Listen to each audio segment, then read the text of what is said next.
आज का हमारा टॉपिक क्या है? परिमेयीकरण। परिमेयीकरण में हमें क्या पढ़ना आज? करड़ी क्या होती है, ये हमारा पहला टॉपिक है। करड़ी क्या होती है, तो आइए देखते हैं कि करड़ी के बारे में। करड़ी किसे कहते हैं? वे अपरिमेय संख्याएं जिनको परिमेय संख्याओं के रूप में सरल नहीं किया जा सकता। वे अपरिमेय संख्याएं जिनको परिमेय संख्याओं के रूप में या परिमेय संख्याओं की तरह सरल नहीं किया जा सकता, करड़ी कहलाती है। जैसे करड़ी की कई तरीके हैं। जैसे नंबर 1 में मैंने लिखा है, प्रत्येक करड़ी एक अपरिमेय संख्या होती है, परंतु प्रत्येक करड़ी एक अपरिमेय संख्या नहीं हो सकती। कहने का मतलब प्रत्येक करड़ी अपरिमेय संख्या होती है, परंतु प्रत्येक करड़ी एक अपरिमेय संख्या हो ये जरूरी नहीं है। दूसरा पॉइंट क्या है? यदि कोई संख्या करड़ी में लिखी गई है और उसका पूरी तरह से वर्गमूल यानी पूरा वर्गमूल निकल सकता है या निकल जाता है, तो वो संख्या एक परिमेय संख्या कहलाएगी, ना कि अपरिमेय संख्या। जैसे मानते हैं कि क्या है, √2 है, तो √2 का वर्गमूल नहीं निकल सकता। इसी तरह से मानते हैं √3 है, इसका वर्गमूल नहीं निकल सकता। √5 है, इसका जोड़ा नहीं बन सकता, इसका वर्गमूल नहीं निकल सकता। √7 है, इसका भी नहीं निकल सकता।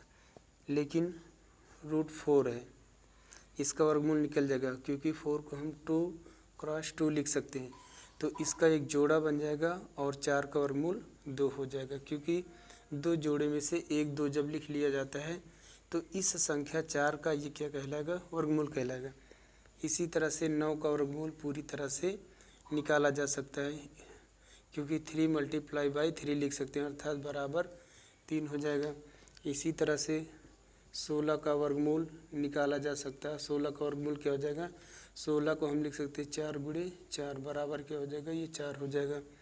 इसी तरह से मानते हैं कि 25 लिखा गया है, तो 25 को 5×5, क्योंकि 5 बचे 25 वापस मिल जाएगा, तो 25 को हम क्या लिख सकते हैं, 5 लिख सकते हैं। कहने का मतलब इसका 4×4 एक जोड़ा बन रहा है, तो 16 को क्या लिख सकते, 4×4, क्योंकि गुणा करने पर वापस वही संख्या फिर से मिलनी भी चाहिए।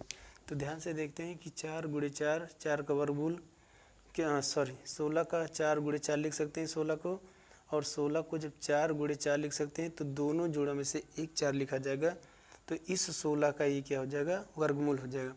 इस 25 का 5×5 लिख सकते हैं, तो इसमें से एक जोड़ा बनेगा, तो एक जोड़े में से जब 5 लिखेंगे तो ये 25 का वर्गमूल क्या हो जाएगा, 5 हो जाएगा। इसी तरह से ये संख्या और ये संख्या, इन सभी संख्याओं का पूरी तरह से वर्गमूल निकल जा रहा है, इस कारण से इसे हम क्या कहेंगे, एक परिमेय संख्या कहेंगे। लेकिन जैसे यहाँ पर √3 है, √2 है, ये √3 है, √5 है, √7 है, इन सभी संख्याओं का वर्गमूल पूरी तरह से नहीं निकल सकता। और जिन संख्याओं का वर्गमूल पूरी तरह से नहीं निकल सकता, जिनको हम रूट के रूप में लिखेंगे, रूट की तरह लिखेंगे, इन सभी संख्याओं को हम क्या बोलते हैं, अपरिमेय संख्या बोलते हैं।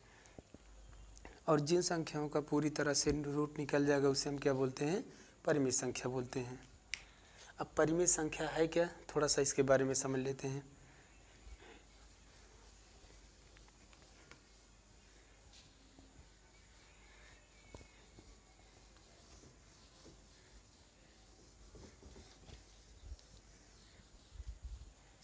जैसे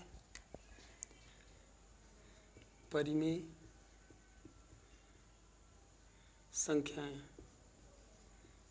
संख्याएं क्या हैं? ऐसी संख्याएं जिन्हें P/Q के रूप में लिखा जा सके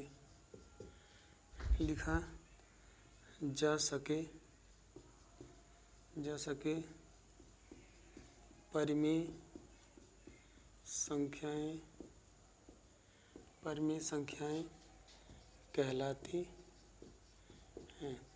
अब P अपान Q क्या है?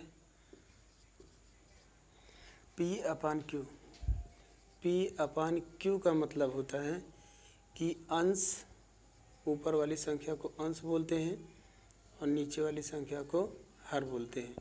तो कहने का मतलब ऐसी संख्या है जिसे अंश बटे हर के रूप में लिख सके उसे क्या बोलते हैं? परिमेय संख्याएं बोलते हैं।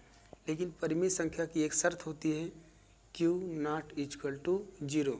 इसका मतलब क्या है कि Q का मान 0 नहीं हो सकता, बाकी धनात्मक ऋणात्मक कोई भी संख्या हो सकती है। जैसे परंतु P बराबर 0 हो सकता है। कहने का मतलब परिमेय संख्या का हर शून्य नहीं हो सकता, लेकिन अंश शून्य हो सकता है।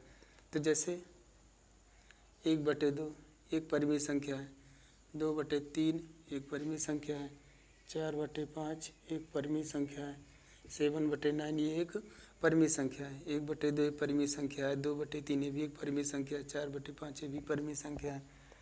इसी तरह से 7/9 ये भी एक परिमेय संख्या है। लेकिन कहीं 2/0 लिखा है, अभी क्या हो गया? 0 हो गया। और हमने क्या बताया? परिमेय संख्या के लिए हर कभी भी शून्य नहीं हो सकता। तो 2/0 क्या है?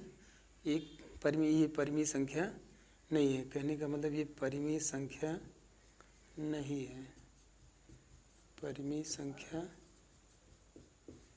नहीं है। दूसरा क्या हो जाएगा? 0/5 है, 0/7 है, 0/9 है। ये सब के सब क्या हैं? परिमेय संख्याएं हैं, परिमेय संख्याएं हैं। तो इससे क्या सिद्ध हुआ कि किसी परिमेय संख्या का अंश अर्थात ऊपर का मान, मतलब कि अंश शून्य हो सकता है परंतु हर शून्य नहीं हो सकता। तो जैसा कि एग्जाम्पल मैंने यहाँ पर दिखाया, 0/5, 0/7, 0/9 ये सारी की सारी संख्याएं क्या हैं? परिमेय संख्या है, परंतु हर शून्य हो जाएगा तो ये परिमेय संख्या नहीं होगी।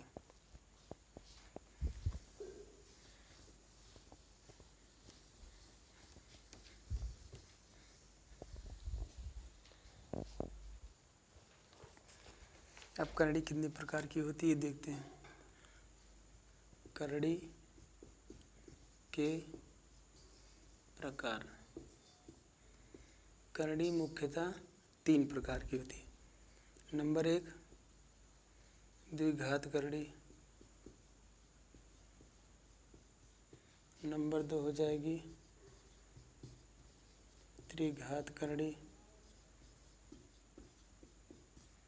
नंबर 3 हो जाएगा चतुर्थ घात करड़ी। कैसे पहचानेंगे किसकी कि करड़ी द्विघात करड़ी कौन सी है, त्रिघात करड़ी कौन सी है और चतुर्थ घात करड़ी कौन सी है? तो जिस संख्या अथवा अक्षर पर, जिस संख्या या अक्षर पर करड़ी 1/2 होगी, कहने का मतलब सिर्फ इस तरह से होगी।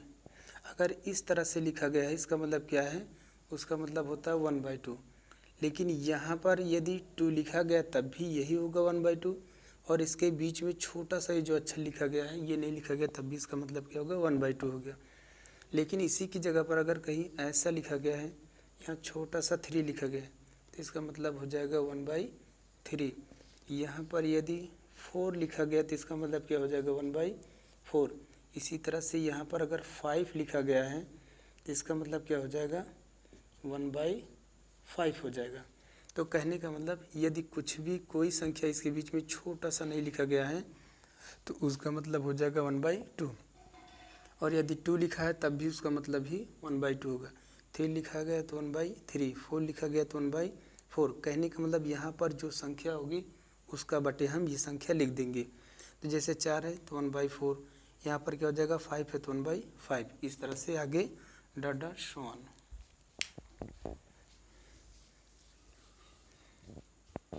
एग्जाम्पल में द्विघात करणी के रूप में जैसे √2 है, √3 हो सकती है, √5 हो सकती है। ये सारी की सारी क्या हैं? द्विघात करणी है। इसको और हम कैसे लिख सकते हैं?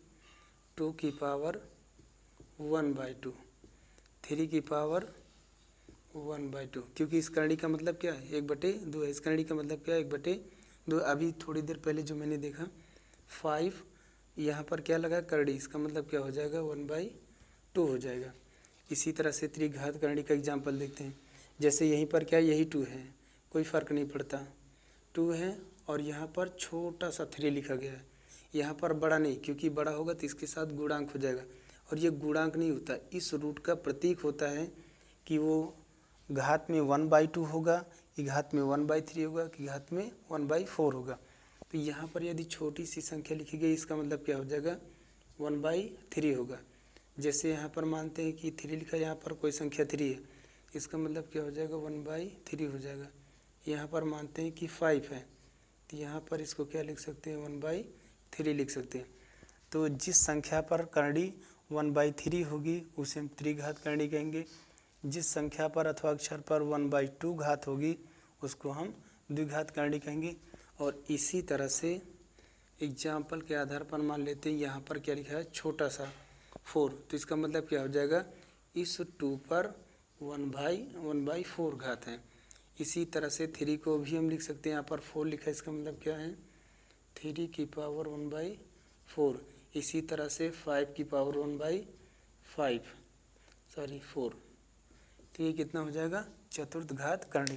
कहने का मतलब वे संख्याएं जिनकी घात 1/5 हो, जैसे यहाँ पर 2 की पावर 1/4, यहाँ पर 3 की पावर 1/4, 5 की पावर 1/4, तो जितनी संख्याओं पर घातें 1/4 होंगी उन सभी को हम क्या कहेंगे चतुर्थ घात करणी कहेंगे। लेकिन यहाँ पर शर्त ये होती है कि करणी वही होगी जिसका वर्गमूल पूरी तरह से सॉल्व ना हो सके, वर्गमूल ना निकल सके। जैसे इसका वर्गमूल नहीं निकल सकता, इसका वर्गमूल नहीं निकल सकता। इसी तरह से इसका भी है, इसका भी है, इसका भी है।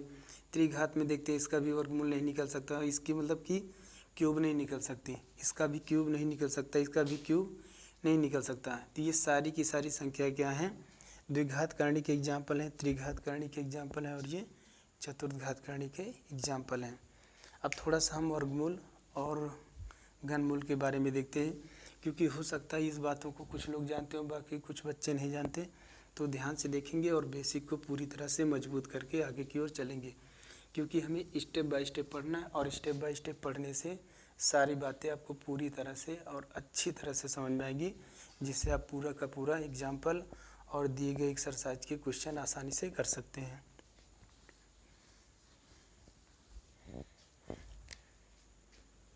वर्गमूल पहले देखते हैं, वर्ग उसके बाद वर्गमूल कहते हैं। देखते हैं वर्ग।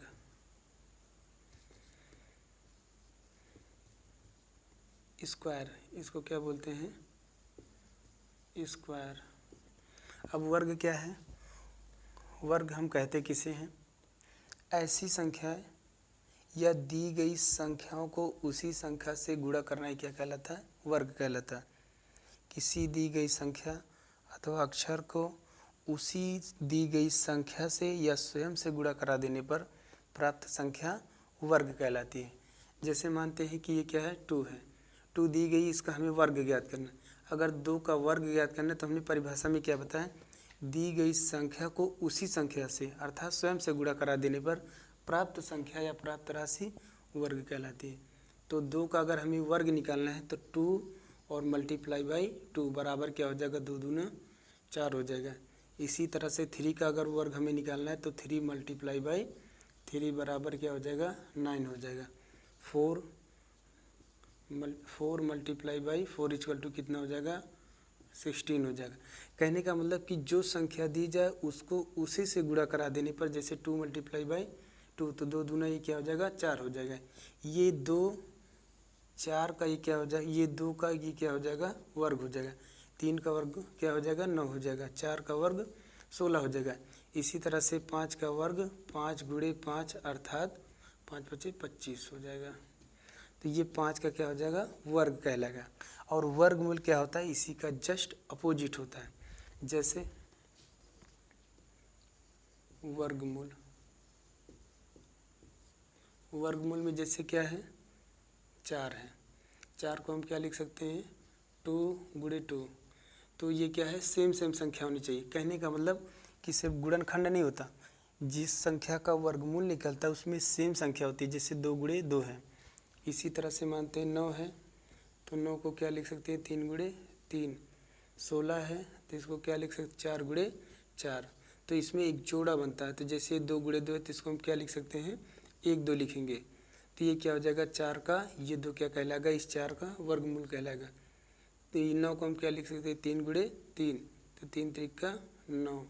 तो इन दोनों 9 में 3 में से एक 3 लिखेंगे तो इस दी गई संख्या क्या कहलाएगी, वर्गमूल कहलाएगी। इसी तरह से 16 को हम क्या लिख सकते हैं 4 गुणे 4। दोनों संख्याएं सेम होनी चाहिए, तब दोनों में से एक संख्या कॉमन हो जाएगी और ये 16 का ये 4 क्या हो जाएगा, वर्गमूल कहलाएगा। हमारे ख्याल से ये बात समझ में आपको आ रही होगी। ठीक, इसी तरह से हम बहुत सारी संख्याओं को आगे कर सकते हैं, जैसे 25 का वर्गमूल निकल सकता है। इसी तरह से क्या बोलते हैं 36 का वर्गमूल निकल सकता है, डॉट डॉट सो ऑन। ऐसे बहुत सारी संख्याओं को वर्गमूल हम निकाल सकते हैं। अब एक नज़र में हम घनमूल को भी देख लेते हैं, घन और घनमूल को। तो हमने यहाँ पर क्या सीखा कि वर्गमूल में 2 2 का जोड़ा बनता है, जैसे इसका भी है, इसका भी है, इसका भी है। तो इन 2 जोड़ों में से 1 2 लिखा जाएगा, तो इस 4 का वर्गमूल 2 हो जाएगा। इसी तरह से 9 है तो 9 का वर्गमूल क्या लिख सकते हैं 3 गुणे 3, तो 3 का वर्गमूल 9 का वर्गमूल क्या हो जाएगा 3। इसी तरह से 16 को 4 गुणे 4 बराबर क्या लिख सकते हैं 4। तो ये सारी संख्याएं क्या हो गई, इस 16 मतलब इसका हमने वर्गमूल सीखा। इसी तरह से घनमूल में क्या होता है 3 3 का जोड़ा बनता है।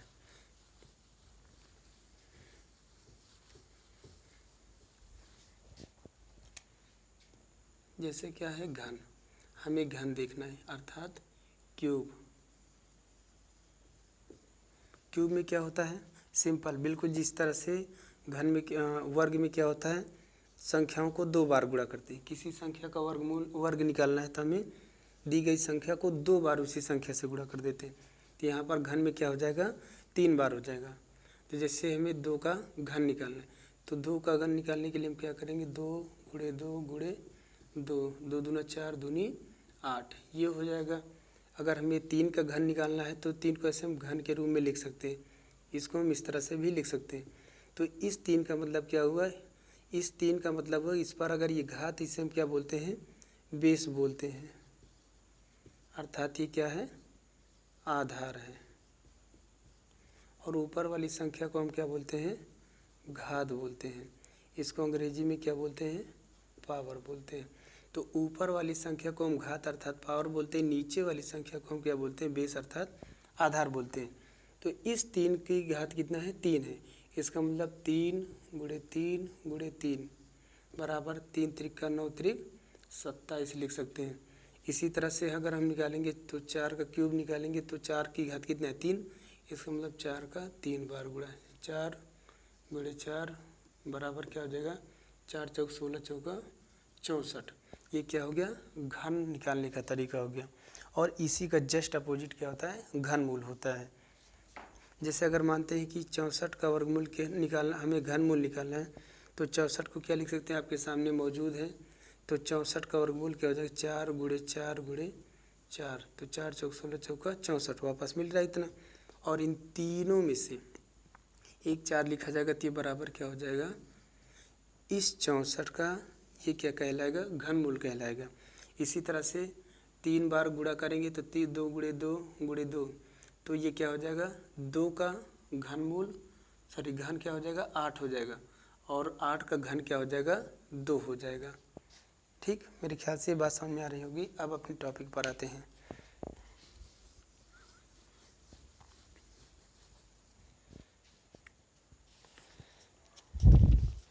जैसे हमारे टॉपिक में है कुछ महत्वपूर्ण बिंदु हैं। नंबर 1, जैसे यहाँ पर कोई संख्या लिखी गई है, जैसे कोई संख्या लिखी गई है ए रूट में लिखा गया है, इसकी जगह पर कोई संख्या हो सकती है, अक्षर हो सकता है, इस तरह से कोई भी संख्याएं हो सकती हैं। तो जैसे अगर रूट लिखा है, रूट के साथ ये पूरे की पावर 2 लिखा है, तो इसको हम और कैसे लिख सकते हैं ए की पावर 2 पूरे का रूट लिख सकते हैं। तो चाहे हम रूट को पहले लिखें उसके बाद घात 2 लगाएं, और चाहे घात 2 लगाने के बाद रूट लिखें, ये दोनों आपस में एक दूसरे के बराबर है, क्योंकि इस स्क्वायर से ये रूट हट जाएगा और इस रूट से ये स्क्वायर हट जाएगा। लेकिन कुछ लोग कंफ्यूज होंगे कि कैसे हट जाएगा। ये तो सिद्ध ही नहीं किए, हम सिद्ध करके आपको दिखाते हैं कि ये रूट कैसे हटेगा। जैसे हमने आपको सिंपली बताया था कि रूट को हम क्या लिख सकते हैं, जैसे यहाँ पर लिखा है कोई संख्या नहीं लिखी, छोटी बड़ी कोई भी संख्या नहीं लिखी, इसका मतलब इस रूट का मतलब क्या हो जाएगा 1/2। तो ध्यान से देखो, इस a की पावर क्या है, ये रूट लगा उसके बाद पावर लगा है। तो कहने का मतलब अगर हम a को क्या लिख सकते हैं, रूट को हम 1/2 लिख सकते हैं, तो a की पावर क्या हो जाएगा 1/2 हो जाएगा। ये तो ये रूट हो गया, इस पर जो लगा था, इस रूट का मान क्या हो गया 1/2 हो गया। अब इस घात की घात क्या है 2 है, तो पूरे की घात हम क्या लिख सकते हैं 2 लिख सकते हैं। तो ध्यान से देखो, ये भी घात है ये भी घात है, और घात का जब घात से गुणा होता है तो क्या हो जाएगा 2 एकम 2 हो जाएगा, और बटे 2 अपनी जगह पर मौजूद रहेगा। तो 2 से 2 कैंसिल, और बराबर क्या मिलेगा हमें 1। और a की घात जब ये भी कट गया ये भी कट गया, तो इसकी घात 0 नहीं। कभी भी कोई भी संख्या डिवाइड होती है, काटी जाती है, भाग होता है, तो उसकी संख्या मिनिमम संख्या जो बचती है वो 1 बचती है, ना कि 0। जैसे अगर मानते हैं कि 5/5 है, ये 5 से 5 कटेगा तो बराबर 1 आएगा, ना कि 0 आएगा, क्योंकि 1/1 आएगा। 1/1 बराबर 1 ही लिख सकते हैं, क्योंकि किसी भी संख्या का हर 1 लिखा है तो उससे कोई फ़र्क नहीं पड़ता, चाहे उसे लिखें या ना लिखें। लेकिन शर्त ये होती है कि अगर किसी संख्या का अंश 1 है तो उसे हमें लिखना पड़ेगा। जैसे 5 है तो 5 का हर 1 लिख सकते हैं। सिर्फ 2 दिया है तो 2/1 लिख सकते हैं। इसी तरह से अक्षर हो सकता है, अक्षर का क्या है यक्स है, यक्स का 1 लिख सकते हैं। तो चाहे 5/1 लिखें या ना लिखें कोई फ़र्क नहीं पड़ता, 2/1 लिखें या ना लिखें इससे कोई फ़र्क नहीं पड़ता, यक्स का 1 लिखें या ना लिखें कोई फ़र्क नहीं पड़ता। लेकिन अगर कहीं पर 1/2 लिखा गया, अगर इसको सिर्फ 2 लिख देते हैं तो ये क्या हो जाएगा गलत हो जाएगा, ये इसके बराबर नहीं होगा। कहने का मतलब 5/1 है, ये 5/1 है, तो इसको सिर्फ 5 लिख देंगे तो ये दोनों आपस में इक्वल है, क्योंकि 1 से अगर हम इसमें गुणा करेंगे भाग करेंगे तो कोई फ़र्क नहीं पड़ेगा। लेकिन अगर इसको 1/2 लिखे हैं और सिर्फ 2 लिख देते एक दूसरे के बराबर नहीं है, इक्वल नहीं है। तो कहने का मतलब 5/1 और क्या बोलते हैं 1/5, ये आपस में बराबर नहीं है। ठीक, नेक्स्ट पॉइंट। तो यहाँ पर क्या हो जाएगा 2/2, तो ये 2 से 2 कट जाएगा, बराबर a आ जाएगा। और a की घात 1 लिखें या ना लिखें, क्योंकि वह a मौजूद है, घात 1 लिखने की ज़रूरत नहीं है। इसी तरह से कोई संख्या सिर्फ a लिखी गई है तो इसका गुणांक 1 लिखने की ज़रूरत नहीं, अर्थात 1a लिखे चाहे ना लिखें कोई फ़र्क नहीं पड़ता, तो ये बराबर सिर्फ a लिख सकती, यही सही माना जाएगा, इस तरह से लिखने की ज़रूरत नहीं है। दूसरा क्या है, जैसे कोई रूट में लिखा गया कोई संख्या a है और दूसरी रूट में संख्या क्या है b है, तो इसको हम कैसे लिख सकते हैं। ध्यान से देखो, एक संख्या a है दूसरी संख्या b है, ये भी रूट में मौजूद है और ये भी रूट में मौजूद है, तो इसे हम क्या लिख सकते हैं, इन दोनों को एक साथ रूट में कर सकते हैं, क्योंकि ये क्या है गुणे में है, और गुणे में दोनों को आपस में हम इस तरह से लिख सकते हैं a b। यहाँ पर अगर मानते हैं कि कोई संख्या 2 रही होती और यहाँ पर कोई संख्या गुणे के साथ 3 रही होती, तो संख्या का आपस में गुणा हो जाएगा, 3 दूनी 6 हो जाएगा, और इनको एक रूट में हम रूट 6 लिख सकते हैं। इसी तरीके से 5 अगर कोई संख्या और गुणे में कोई संख्या मानते हैं 3 है, तो आपस में गुणा हो जाएगा, 5 3 15, और इसको हम रूट में लिख सकते हैं। लेकिन यहाँ पर तो ये संख्या दूसरी थी, ये संख्या दूसरी थी, ये संख्या अलग अलग थी। लेकिन अगर कहीं पर अगर √2 मिल जाए और मल्टीप्लाई बाई √2 मिल जाए, या √3 मिल जाए मल्टीप्लाई बाई √3 मिल जाए, कहने का मतलब दोनों संख्याएं सेम सेम हो, जो ये हो वही ये हो और जो ये है वो यही है। अगर कहने का मतलब दोनों सेम है तो इन दोनों संख्याओं में से हम रूट को हटा करके सिर्फ 2 लिख सकते हैं। ये दोनों सेम है तो इन दोनों संख्याओं में से हम सिर्फ 3 लिख सकते हैं। सिर्फ √5 है मल्टीप्लाई बाई √5 है, इन दोनों √5 में से हम सिर्फ क्या लिख सकते हैं 1/5 लिख सकते हैं। कहने का मतलब अगर संख्याएं सेम है और दोनों का वर्ग हो रहा है, जैसे ये गुणे हैं इस तरह से 2 लिख सकते हैं। 3 मल्टीप्लाई बाई 3 है, इसको हम क्या लिख सकते हैं 3 लिख सकते हैं। ये √5 है, दोनों संख्याएं सेम हैं, यहाँ पर 5 लिख सकते हैं। किसी के दिमाग में अगर ऐसा सवाल हो रहा है कि √5 है एक संख्या और दूसरी क्या है 5 है, इस तरह से एक माइनस में एक प्लस में, तो ये सेम नहीं है।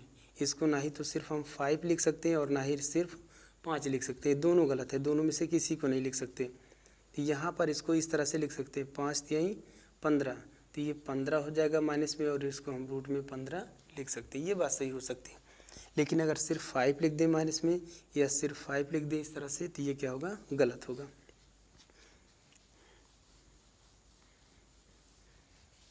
इसी तरह से कोई संख्या रूट ए है और माइनस के बाद ये रूट में बी है और कहीं पर दूसरे ब्रैकेट में रूट ए है और प्लस रूट बी है, तो थोड़ा ध्यान देंगे। इसके पहले एक तरीके से क्या कर रहा है, सूत्र का पालन कर रहा है। कहने का मतलब एक ब्रैकेट में प्लस बी और एक ब्रैकेट में ए माइनस बी, ये क्या है, एक सूत्र है। और इस सूत्र को हम क्या लिखते हैं, ए स्क्वायर और माइनस बी स्क्वायर। अगर एक ब्रैकेट में प्लस बी एक ब्रैकेट में माइनस बी को हम क्या लिख सकते हैं, ए स्क्वायर माइनस बी स्क्वायर। तो सेम कंडीशन ये है, ये पूरा ए की जगह पर माइनस के बाद ये क्या है, बी की जगह पर। उसी तरीके से ए की और प्लस बी है। तो अगर हम ए प्लस बी ब्रैकेट में ए माइनस बी दूसरा, इसको हम क्या लिख सकते हैं, ए स्क्वायर बी स्क्वायर। तो यही फार्मूला सेम देखो, ये माइनस माइनस वाला है और ये क्या है, प्लस प्लस वाला है। तो यही सेम सूत्र क्या बन रहा है, ऊपर भी बन रहा है। फ़र्क क्या है, यहाँ पर रूट नहीं, यहाँ पर सवाल में रूट है। तो इसको हम क्या लिख सकते हैं, रूट ए का स्क्वायर और माइनस रूट बी का स्क्वायर। तो थोड़ी देर पहले हमने अभी देखा था कि अगर ये स्क्वायर है तो इसका मतलब क्या है, root A multiply by root A, क्योंकि स्क्वायर का मतलब क्या होता है, जिस संख्या पर जितनी घात लगी है उस संख्या का उतनी बार गुणा। तो root A multiply by root A, इसको हम क्या क्या क्या लिख सकते हैं, बराबर ए लिख सकते हैं। और इसी तरीके से हम बी गुणे बी, जैसा ए गुणे बराबर ये आ जाएगा, सेम सेम है, हमने अभी बताया अभी। तो ये क्या हो जाएगा, इसको ए लिख सकते हैं और माइनस इसको क्या लिख सकते हैं, बी लिख सकते हैं। इतनी बातें समझ में आ गई होगी। तो कहने का मतलब ब्रैकेट में रूट में ए माइनस रूट बी है, ब्रैकेट में ए रूट में है और प्लस रूट बी है। तो इसको हम डायरेक्टली क्या लिख सकते हैं, ये इसको हम फाइनल आउट लिख सकते हैं, ए माइनस बी लिख सकते हैं डायरेक्ट। इतना सॉल्यूशन करने की ज़रूरत नहीं है।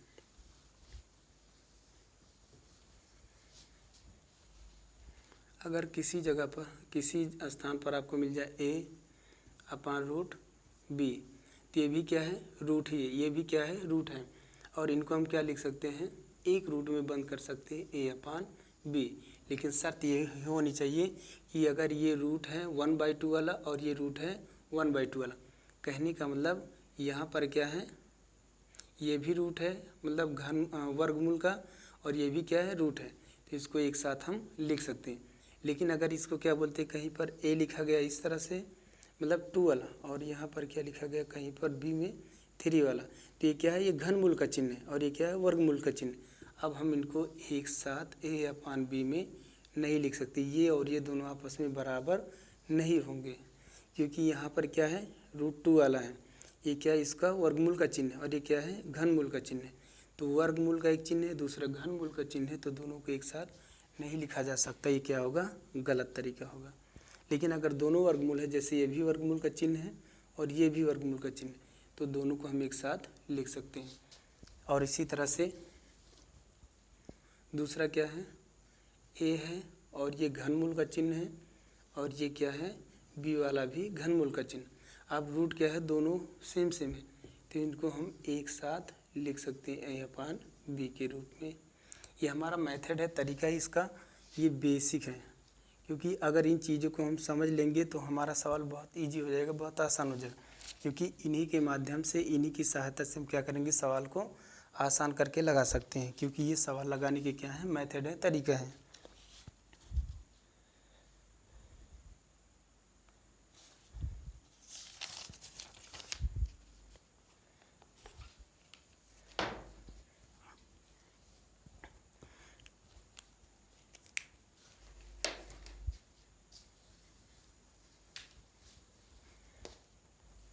अब हमारा टॉपिक क्या है, परिमेयीकरण, जिस चैप्टर के नाम से हम पढ़ रहे हैं, परिमेयीकरण। तो देखते हैं परिमेयीकरण होता क्या है। एक परिमेयीकरण शब्द होता है, एक दूसरा होता है संयुग्मी। संयुग्मी, तो ध्यान से देखेंगे, स्टेप बाय स्टेप पूरा वीडियो स्टार्टिंग से लेकर के अंत तक देखेंगे। उम्मीद है कि आपको पूरी तरह से एक एक टॉपिक समझ में आएगी। जैसे परिमेयीकरण क्या है और संयुग्मी क्या है, तो पहले हम संयुग्मी देख लेते हैं। संयुग्मी क्या है, जैसे कहीं पर 2+√3 लिखा गया है, ये क्या है 2+√3 लिखा गया है। तो यहाँ पर जो प्लस चिन्ह है इसी की जगह पर हम क्या करेंगे, सिर्फ इसी चिन्ह को बदल करके, यदि प्लस दिया है और इसका क्या पूछ रहा है, संयुग्मी पूछ रहा है। संयुग्मी 2 प्लस क्या है 2+√3, इसका संयुग्मी पूछ रहा है। तो इसी प्लस की जगह पर हम क्या करेंगे, माइनस लिख देंगे, मतलब 2√3, ये इसका क्या कहलाएगा, संयुग्मी कहलाएगा। और ये इसका संयुग्मी होगा, ये इसका संयुग्मी होगा। इसी तरह से मानते हैं कि √3 और +2 है, इसका संयुग्मी क्या होगा, तो इसका संयुग्मी हो जाएगा √3, और हमने क्या बताया, जो प्लस होगा इसी को हम माइनस लिख देंगे। ठीक, इसी तरह से बहुत सारी संख्याएं हो सकती हैं। मानते हैं 5 है, -√2 है, इसका संयुग्मी क्या हो जाएगा, तो 5 माइनस है तो +√2 हो जाएगा। ये सारी की सारी चीज़ें क्या है, संयुग्मी है। और इसी तरह से क्या होता है, परिमेयीकरण भी होता है। लेकिन परिमेयीकरण मैक्सिमम हम लोग कहाँ पढ़ते हैं, हर में सॉल्यूशन करने के लिए करते हैं। क्योंकि जब कभी भी किसी भिन्न में, किसी परिमेय संख्या में अगर हर रूट में आ जाता है, कर्ण में आ जाता है, तो उसको सॉल्व करना बहुत कठिन हो जाता है। तो उस कठिन को हम सरल बनाने के लिए क्या करते हैं, उनको रूट से मुक्त करना चाहते हैं, रूट हटा देना चाहते हैं। वो भी एक नियम के अनुसार, ना कि उसको हम काट करके मिटा देंगे। ठीक, तो ये क्या हो जाएगा, जैसे मानते हैं कहीं पर लिखा है 1/2, अगर इसका हमें परिमेयीकरण कराना है तो ये क्या है, √2 है। इस √2 को हम क्या लिख सकते हैं, √2 से √2 ऊपर नीचे गुणा करा देंगे। अब ऊपर भी गुणा कर रहे हैं, नीचे भी गुणा कर रहे हैं, ऐसा क्यों कर रहे हैं, इसका एक रीज़न है। क्योंकि जितने से गुणा कराएंगे उतने से हमें भाग कराना पड़ेगा। क्योंकि गणित का नियम होता है, यदि हम किसी संख्या में, किसी अक्षर में या किसी समीकरण में कोई भी संख्या अपने आप से जोड़ रहे हैं तो उतना हमें क्या करना पड़ेगा, घटाना भी पड़ेगा। क्योंकि मान में कोई परिवर्तन नहीं होना चाहिए। अगर उसे हम हल करें और सॉल्व करें या, तो ये क्या हो जाए, पूरा का पूरा मान वापस वही मिलना चाहिए जो हमें पहले मिला था या प्रारंभिक अवस्था में मिला था। तो अगर हम 2 से गुणा करा रहे हैं, रूट से 2 से भाग भी करा रहे हैं, तो ये दोनों आपस में कट जाएंगे, तो हमें हमारा सवाल वापस वही मिल जाएगा। लेकिन परिमेयीकरण क्या होता है कि जैसे हमने आपको बताया 1/√2, तो 1/√2 लिखा है, तो इसको हम क्या लिख सकते हैं, 1/2 रूट में, तो रूट से ऊपर नीचे गुणा कराएंगे। तो जब रूट से ऊपर नीचे गुणा होगा तो 1 का गुणा √2 से होगा, तो कितना हो जाएगा, सिर्फ √2 हो जाएगा। और √2 का √2 से गुणा होगा, थोड़ी देर पहले भी हमने बताया था टॉपिक में, √2 और गुणे √2 दोनों सेम है, बराबर क्या हो जाएगा, सिर्फ 2 हो जाएगा। तो √2 गुणे √2, इसको हम क्या लिख सकते हैं, √2/2, ये क्या हो जाएगा, हमारा आंसर हो जाएगा। इसी तरह से कोई सवाल हो जाए, मानते हैं कि कोई सवाल हो गया 2 + √2 और दूसरा क्या है 2 - √2, इस तरह से दिया गया और कह रहा है इसका परिमेयीकरण कराएं। तो हम सबसे पहले क्या करेंगे, अंश को नहीं हर को देखते हैं।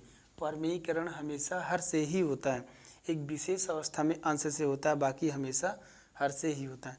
तो जैसे यहाँ पर 2 - √2 लिखा गया, तो जब परिमेयीकरण कराएंगे तो इसी संख्या को हम क्या करेंगे, प्लस कर देंगे, मतलब 2 + √2। तो यहाँ माइनस है तो प्लस से ऊपर नीचे गुणा होगा, अगर प्लस है तो माइनस से ऊपर नीचे गुणा होगा।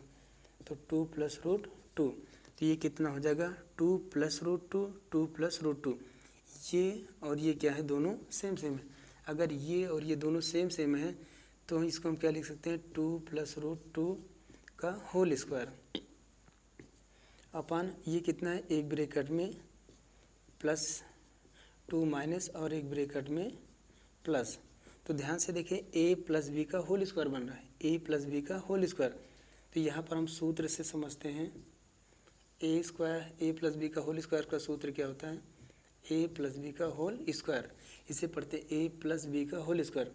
तो क्या लिख सकते हैं, a² + b² + 2ab। कहने का मतलब इसको हम इतना लिख सकते हैं और इसको इतना लिख सकते हैं, ये दोनों एक दूसरे के इक्वल होते हैं, बराबर होते हैं। तो ध्यान से देखें, अगर हम इस संख्या को a मान लें और दूसरी वाली संख्या को b मान लें, तो a + b का होल स्क्वायर का सूत्र ये बन रहा है। तो जहाँ जहाँ ए मौजूद है वहाँ पर हम क्या रखेंगे, 2 रखेंगे, और जहाँ जहाँ बी मौजूद है वहाँ हम क्या रखेंगे, √2 रखेंगे। तो इस बात को इधर सॉल्व करते हैं, ये इधर देख लेते हैं।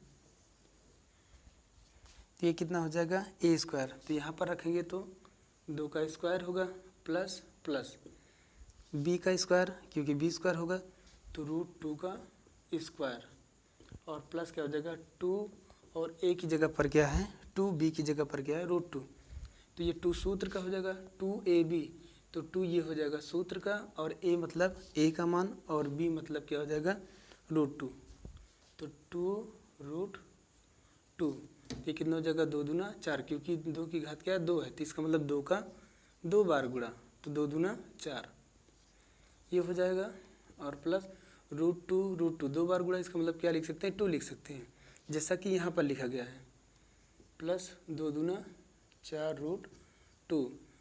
सॉरी, हमने एक चीज़ छोड़ दिया है, इस हर को अंश को ही सॉल्व कर रहे हैं, हर छूट गया है। तो ध्यान से देखो, एक ब्रैकेट में प्लस भी, एक ब्रैकेट में माइनस भी, इसको हम क्या लिख सकते हैं, ये छूट गया था ना, 2 दूना 4 माइनस √2 का √2 से गुणा होगा तो कितना हो जाएगा, सिर्फ 2 हो जाएगा। अब यहाँ पर हमने डायरेक्ट कर दिया, कुछ लोगों को समझ में नहीं आया होगा, तो ध्यान से देखो, एक ब्रैकेट में प्लस b और एक ब्रैकेट में a माइनस बी। तो ये इसका सूत्र क्या होता है, एक ब्रैकेट में प्लस बी, एक ब्रैकेट में माइनस बी होता है, तो a का स्क्वायर माइनस के साथ b का स्क्वायर।